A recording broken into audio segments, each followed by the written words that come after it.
এই ভিডিঅ'টোত আপোনালোকে দেখা পাব এখন থাৰ আৰু এখন বাইকৰ মাজত মুখামুখি সংঘৰ্ষ হোৱা ঘটনাটো সংঘটিত হৈছে মুম্বাইৰ এটা পাৰ্কিং স্পেচৰ ভিতৰত।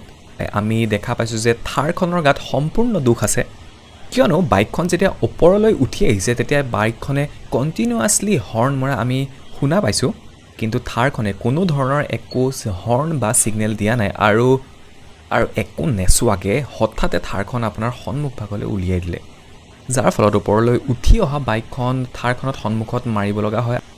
আৰু আমি ইয়াত দেখা পাইছোঁ যে বাইক চলাই অহা চালকজন অলপ ঘূণীয়া হৈছে বা তেওঁ আঘাতপ্ৰাপ্ত হৈছে আৰু আমি এইটোৱে প্ৰাৰ্থনা কৰিম যে তেওঁৰ আঘাত গুৰুতৰ নহওক আৰু তেওঁ সম্পূৰ্ণ সুস্থ হৈ উঠক।